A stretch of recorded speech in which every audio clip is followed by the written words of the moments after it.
to make sure that your yard is weather ready. And I say that because especially with these storms as they come through overnight, the last thing you'd want is a dead tree branch that the storm comes through and knocks it down on your home while your kids and you are sleeping. So that's why we say be ready. And I don't say anything to scare anybody. I'm just saying there's a threat for severe weather. If your yard is not ready coming out of winter, today's a great day to make sure that it is, because there is that threat of severe storms as we go overnight Sunday into Monday. But the current temperatures right now out there, 50s and 60s. This is a great morning to get that outdoor run, jog, maybe take the dog for a little bit of a longer walk at the park.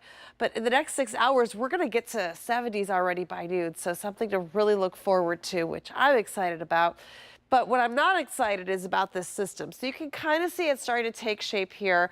It really hasn't fully developed yet, but this is going to be that low pressure system that impacts us and brings us a risk for severe weather. You can see Columbus right here in the scattered thunderstorm outlook. So here's our biggest concerns. Now, tornado and flooding is low. That does not mean it's zero.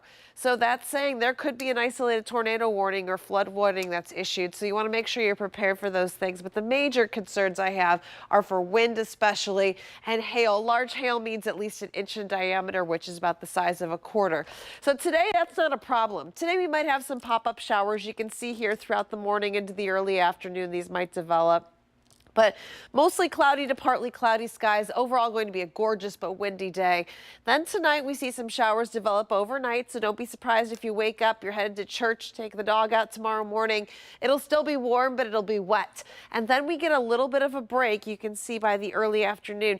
Now this is what's concerning to a meteorologist, because when we have sunshine, that adds fuel to the fire per se. And if we have too much sunshine, the atmosphere gets too destabilized tomorrow afternoon.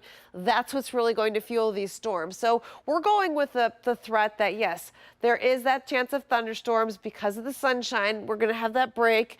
But if it does come together like this, you can see the timing would be starting at 8 o'clock. A line forms from west to east, and this would move through overnight. Here's midnight, 1 o'clock. You can see, though, as the line moves from west to east, it does look like it weakens. And then by Monday morning, it's a completely different ball game, much quieter. But again, just some tips to remember, because we are going into severe weather season. Make sure you go charge your device before you go to bed, because if the power goes out, you want to make sure you have ways to get those warnings and stay connected.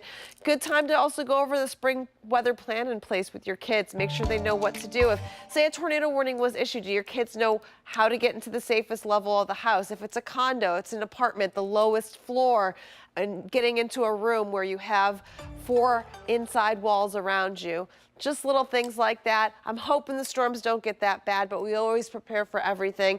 After that comes through, though, we do see temperatures dip down, and then we're right back up in the 70s again by the second half of the week.